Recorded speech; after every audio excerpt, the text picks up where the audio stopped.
Hola compa, aquí te saluda nuevamente la zurda en mi programa de YouTube que se llama No se aburra, porque qué pereza. Y hoy voy a continuar con la lectura de Lengua de pájaro. Nos quedamos ayer en el capítulo número 3. Ya les grabé en 2 videos anteriores el capítulo 1 y el capítulo 2 y 3. Ahora les voy a leer el capítulo 4. Pero quiero agradecer a la Cholita Chula por su comentario que me dice que le dieron ganas de comprar el libro de Haroldo Sánchez solo de escucharlo en sus primeros capítulos. Y yo le dije que ojalá lo estén vendiendo en la feria del libro, porque en Guatemala, cuando yo lo quería comprar, estaba agotado. Entonces vamos ahora con el capítulo número 4. Lengua de pájaro. Juan Caca.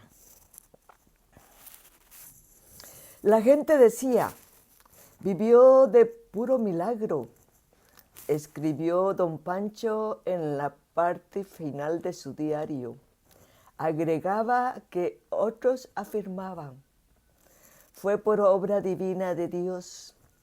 Más adelante subrayó en el diario que en la tienda se juntaban las señoras para chismorrear sobre la forma en que se logró salvar a aquel ser cuyo destino estaba marcado por una madre desesperada, decidida a poner fin a la vida de aquel fruto de un amor a salto de mata. En el diario constaba en las anotaciones que todo empezó cuando la Tonita, a sus 15 años, se enamoró de un policía, su casi vecino.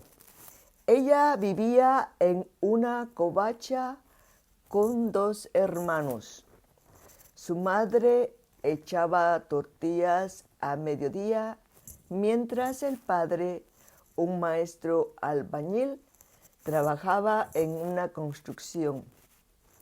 No pudo ir a la escuela y ayudaba para sostener aquel hogar agitado por angustias y peleas que se escuchaban en toda la cuadra, principalmente los fines de semana, que era cuando don Chepe llegaba bien socado y armaba guerra con su mujer, que casi nunca se dejaba de aquel energúmero. El policía le puso el ojo a la Tonita. Pronto se volvió mujer y no le dio tiempo a jugar con muñecas ni de trastecitos. Solo trabajo y más trabajo. Con promesas de amor eterno, el policía la poseyó entre el carro de la radiopatrulla que le prestó su jefe una noche a la orilla del campo de fútbol de la colonia, y bajo la penumbra quedaba una gran ceiba donde dormían los murciélagos. Después de eso, Tonita no volvió a ser la misma. El policía desapareció a las pocas semanas, cuando ella le contó el cese repentino de sus menstruaciones. Sola con su secreto, al 4.º mes empezó a apretarse el vientre con trapos. Le tenía un miedo enorme a su madre, aunque mucho más a su papá. Pero un día la panza creció hasta llamar la atención de la madre. ¿Qué te pasa? Te vi vomitando, dijo.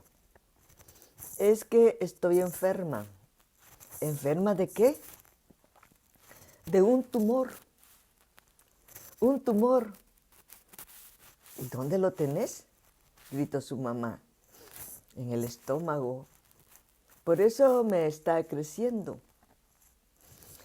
Ella sabía que su madre no había ido a la escuela y que quizás podría engañarla. Su temor era que como ella no tenía con quién sobornarla, la comadrona que llamara a su madre no iba a decir que aquel era un tumor. Su papá apenas prestó atención a la Tonita. Se mantenía demasiado preocupado por lo difícil de conseguir trabajo en las obras y así los 9 meses de aquel embarazo pasaron rápidamente. Cuando en la tienda de la esquina las mujeres le preguntaron a la señora por su hija, ella decía muy triste que estaba enferma de un tumor.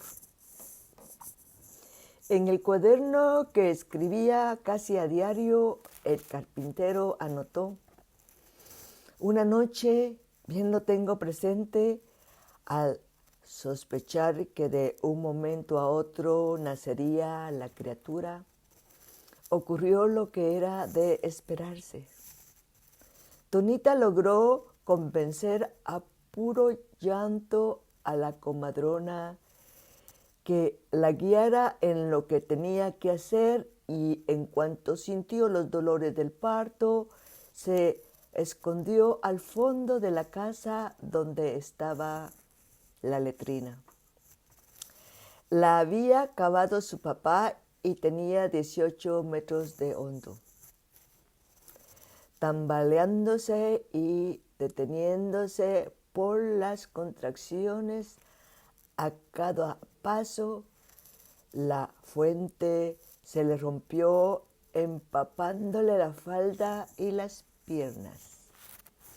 Con la toalla entre los dientes buscó la gilet en la bolsa de la blusa y se acuclilló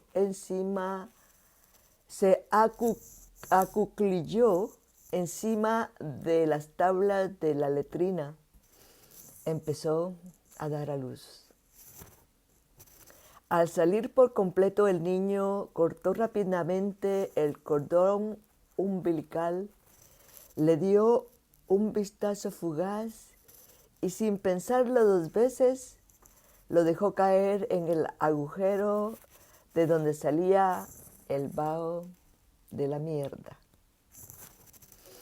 Luego, por las instrucciones de la comadrona, esperó hasta que la placenta se le desprendió. La envolvió en un periódico viejo y la tiró al fondo como pudo, se limpió el cuerpo y se colocó pedazos de trapos para contener los líquidos ensangrentados que seguían fluyendo como lágrimas en una herida abierta. Casi desmayada por el dolor, regresó a su cuarto después de la oscuridad, acurrucada en su cama. Oyó claramente las sirenas de los bomberos que se detienen en la casa. Varios bomberos de cascos rojos entraron corriendo junto a don Pancho, el viejo carpintero del barrio. Tonita, inmóvil, lo miraba todo como si fuera una película en cámara lenta. Guiados por don Pancho, los bomberos entraron al cuarto de la letrina. Entonces Tonita escuchó el llanto del niño desde el fondo del pozo. Otro bombero pasó corriendo con un lazo en las manos. Desclavaron las tablas del excusado y luego un bombero bajó a la letrina amarrado. Tonita sintió que sus hermanos y sus padres se la llevaban a empujones y ya no vio que don Pancho cargaba al niño recién nacido, lavado. Es un milagro, repetían las señoras del barrio que invadieron la casa como una nube de moscas. Pronto se detuvieron todas las actividades del barrio para hablar de aquel suceso. Un milagro, decían. Don Pancho explicaba en su diario que esa famosa noche tuvo el presentimiento de que algo ocurriría en la casa de la tortillería. No podía dormir y daba vueltas en la cama, inquieto, y decidió levantarse para ir al baño. Caminó hasta la cerca de la casa vecina y alcanzó a ver que Tonita se dirigía al excusado. Advirtió sus intenciones, entonces corrió hasta el teléfono del barrio y llamó a los bomberos. Escribió don Pancho con su letra menuda que, al ser lanzada en el hoyo, el niño tuvo la suerte de caer de espaldas sobre el excremento. La Tonita, explicaba el viejo, dijo que ignoraba que estaba embarazada y que cuando fue al baño dio a luz sin sentir. Aunque nadie le creyó, no fue procesada. Sus padres la insultaban y le pegaban sin explicaciones todos los días. El niño creció con su abuela y don Pancho lo quiso siempre como a un hijo. Así nació Juan Caca.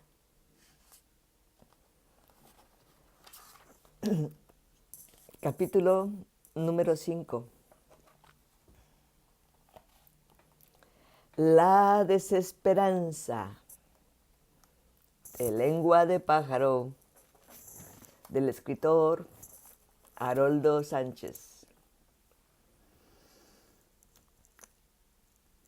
Mi nombre es Tona Toribio.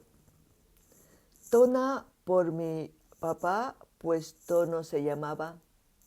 Es raro, a otros 3 hermanos también les puso su mismo nombre. A lo mejor le gustaba y por eso lo hizo. Nací en la aldea Chiché de Santa Cruz del Quiché. Mi familia era muy grande. Fui la sexta de 12 hermanos, 7 hombres y 5 mujeres. La vida en el campo comienza antes de que salga el sol y termina cuando las estrellas enseñan el camino de regreso al rancho. Cuando era niña no había luz eléctrica, ni agua potable, mucho menos televisión. Todo eso llegó cuando ya de grandecita me fui a la capital. Tampoco tuve escuela. Mis primeros juguetes fueron las mazorcas de maíz. Luego de desgranarlas y con mis hermanos inventamos la forma de gozar el poco tiempo libre que teníamos entre las tareas del campo, los viajes a la costa sur en época de zafra y el corte de café en las fincas de la Boca Costa. Dos de mis hermanitos no cumplieron los 5 años. Se les hinchó el estómago y se los llevó Diosito allá al cielo. Mis otros 2 hermanos y hermanas se fueron a la montaña con la guerrilla y no volví a saber de ellos. Mis padres murieron cuando intentaron cruzar un río de aguas crecidas por las lluvias y fueron arrastrados. Un poquito de agua.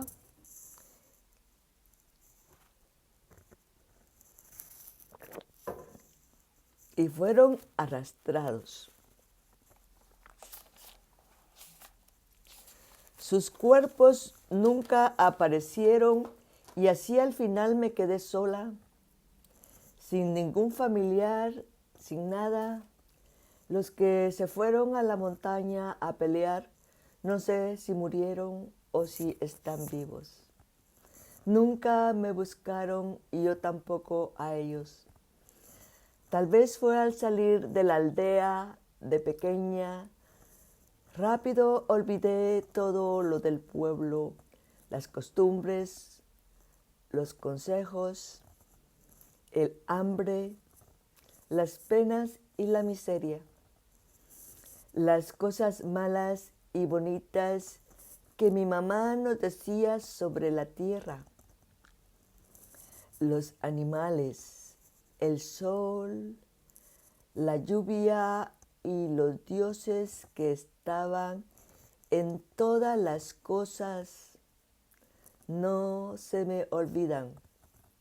También me acuerdo cuando me miraban los ladinos con mi huipil de fiesta.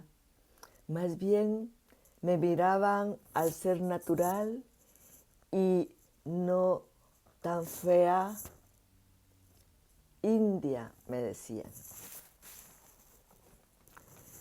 Me violentaron a los 12 años. Un hombre me encontraron camino de regreso al rancho. Unos hombres me encontraron camino de regreso al rancho. Me amarraron las manos para que un joven de piel como leche se aprovechara de mi condición. Yo ni siquiera podía moverme. No valieron mis gritos y mis súplicas, ni mi sangre. Tal vez el joven estaba acostumbrado a hacerle eso a las muchachitas del lugar. Tiempo después me di cuenta de que el violador era el hijo del dueño de la finca y que muchas de las patojas de la aldea hablaban con mucha cólera de él. Pero sus tatas tenían miedo de quejarse. En medio de mi vergüenza, tuve que agradecer a Dios no haber quedado embarazada. Eso sí, me juré a mí misma que un día me iría lejos de aquel lugar. Por fin, Dios oyó mis ruegos y logré marcharme del pueblo. Una prima de mi mamá llegó un domingo a visitarla. Era la familiar más famosa que teníamos. Trabajaba en la capital en una casa como sirvienta y yo no usaba la ropa de nuestra gente. La pariente necesitaba a alguien que la ayudara con los quehaceres de la casa y como yo ya era la más grande entre mis hermanas, fui escogida para venirme con ella a la capital. Tuve que aprender a vivir en otra manera. La patrona me obligó a quitarme el traje de indígena y me puso el uniforme azul que usaban las sirvientas en la casa de la zona 14. Un domingo, paseando por el parque central con otras muchachas, conocí a un soldado muy simpático y de hombros cuadrados. Era de Chichicastenango y lo agarraron a la fuerza para el servicio militar. Pronto aquella relación se estrechó y al terminar su tiempo de servicio, él me pidió que fuera su mujer. Dejé mi trabajo y nos fuimos a vivir a la colonia Santa Luisa, en la zona 6. Allí, en una covacha de madera, empezamos a desandar el camino en que la vida nos ha puesto. Si alguna vez pensé que sería feliz, pronto descubrí que me había equivocado. Mi marido no tenía ningún oficio, siempre estaba sin trabajo y dio en emborracharse de la pura tristeza. Me insultaba y me pegaba. Como teníamos que sobrevivir, empecé a echar tortillas. Mi hombre conseguía trabajo de vez en cuando en las construcciones como ayudante de albañil, y vivíamos con mucha pobreza. Tuvimos 3 hijos, 2 hombres y una mujercita, que en cuanto crecieron un poco me ayudaron en el trabajo. Uno lustraba zapatos en la calle, el otro vendiendo periódico, la niña Tonita ayudándome en la tortillería. Yo quise mucho a mis hijos y sentí no poder mandarlos a la escuela. No había otro remedio. Sin dinero era difícil. Al pasar los años, mis patojos buscaron otros trabajos. Al final se metieron a una fábrica de vidrio en la zona 12. Y la situación económica de la familia mejoró. Pero no hay dicha que dure 100 años. Los muchachos, con la fuerza de la edad, se metieron al sindicato de la empresa y un día no volvieron. Se les dio por desaparecidos. Así se llamaba eso entonces. La Tonita era mi único sostén. Con ella podía contar para todo. Sin embargo, me asustó de muerte cuando noté lo extraña que estaba. Y al preguntarle, me dijo que tenía un tumor en el estómago. Crecía y crecía aquel maldito tumor y yo me afligí mucho. En las noches cuando mi marido y mi hija dormían, lloraba al no comprender por qué la vida era para mí una carga dolorosa, un dolor tras otro, una cadena de tristezas. Una noche el escándalo en el patio de la casa me despertó. Primero no entendía qué pasaba. Luego me di cuenta de que había entrado gente y me levanté. Nunca había visto a los bomberos de cerca. Entonces me di cuenta de lo que sucedía. Mi hija me había mentido. Estaba embarazada y nunca tuvo tumor en el estómago. Pronto se me pasó la cólera y vi cómo mío al niño que había sobrevivido de puro milagro.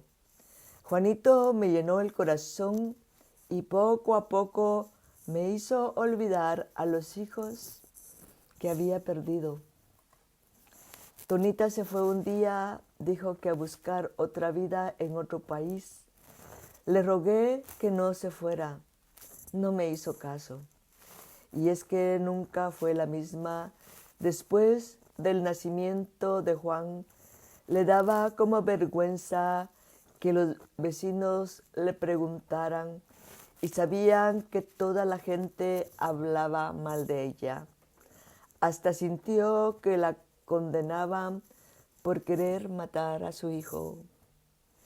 Un día me entero de que iría a los Estados Unidos, a un lugar llamado Los Ángeles. Cuando se fue, comprendí que sería para siempre. Adopté a Juan, de quien sabía que todos llamaban Juan Caca, y lo protegí con mi amor.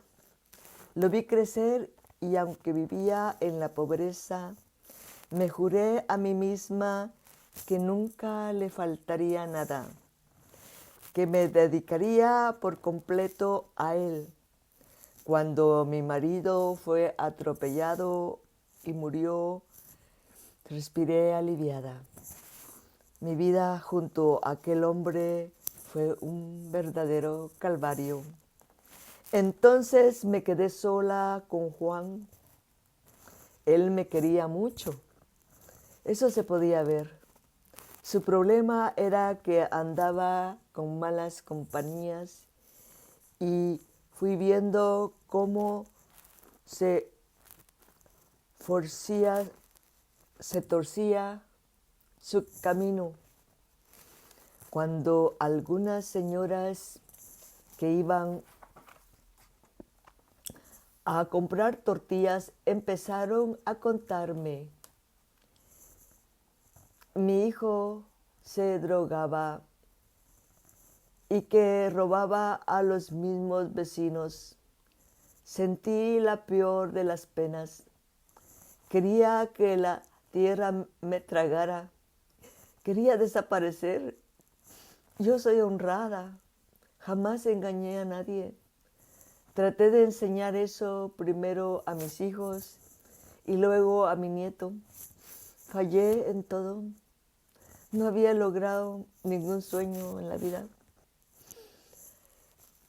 El día que al desaparecer encontré un televisor en el cuarto, esperé que Juanito despertara y cuando le pregunté de dónde lo había sacado, me insultó y terminó pegándome una manada en la cara cuando traté de corregirlo con una vara. Desde entonces me pareció que empequeñecía. Era raro, así lo sentía. Aunque mi nieto se hincó para pedirme perdón, no volví a ser jamás la misma. Con el paso de los años y al crecer agarró la costumbre de pegarme por cualquier cosa, hasta que un día fue tal la golpiza que me dio que paré en el hospital y empecé a perder la vista. El doctor me dijo que podría quedar ciega. Me negué a denunciar a mi nieto. Una noche que llegó drogado, me atacó salvajemente hasta que perdí el conocimiento. Cuando me recuperé, descubrí que estaba ciega. Ni siquiera en Dios pensé para reclamarle. En pocos días se me puso el pelo enteramente blanco, según me dijeron las vecinas. Y comencé a vivir con mucha dificultad, socorrida por la buena gente. Procuré con todas mis pocas fuerzas no enterarme de nada de lo que hacía Juanito. De todos modos, su negra fama me llegaba y me hacía llorar. Juanito se seguía golpeando y pidiéndome dinero. Juanito me seguía golpeando y pidiéndome dinero. Se robaba mis pocas pertenencias y las vendía a sus cómplices en el barrio. El amor que había sentido por él se volvió amargura. Una mañana ya no tuve fuerzas para levantarme y empecé a dejarme morir con paciencia. Todos estos pensamientos me llegan hoy cuando siento más frío que nunca. Es un frío que se metió en mis huesos. A don Pancho, el carpintero del barrio, le pedí que me trajera a un cura.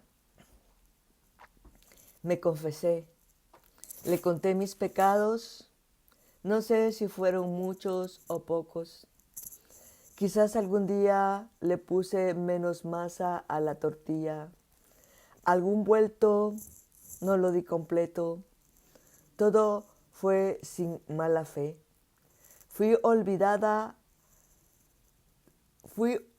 olvidando todas las cosas hasta de cuántos años tengo, a lo mejor como 70, pero ahora ya no me importa nada. Ayer vi a mi difunto esposo. Primero me asusté mucho. A pesar de que estoy ciega, lo vi. Juró que lo vi. Se sentó a la orilla de la cama y me dijo que no me preocupara, que él estaría ahí esperándome. Lo más lindo fue ver también a mis 2 hijos. Entraron por la puerta y se quedaron mirándome largamente.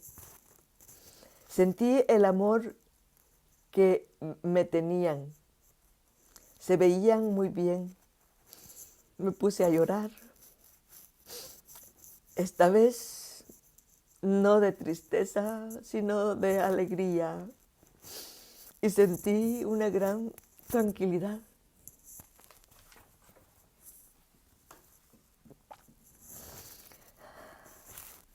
No quiero dejar solo a Juan, pobrecito. ¿Qué será de él cuando yo no esté? Le pido a Dios que lo proteja. Creo que ya no se compone. Aquí me ha dejado tirada. Ya ni siquiera de vez en cuando viene. Los vecinos me dan de comer. Tal vez esté yo pagando algo malo que hice en la vida. No sé. Estoy cansada, muy cansada. Ahí están mis hijos de nuevo. Dicen que me vaya con ellos, con mi marido, todos juntos para siempre. Qué lindo descansar, ya no pensar, no sentir, tomarlos de la mano, irme lejos. Dios estará siempre con Juanito, yo ya nada puedo darle. Tengo mucho frío, pero siento paz, una paz que nunca había sentido. Y ahí enfrente, una luz brillante.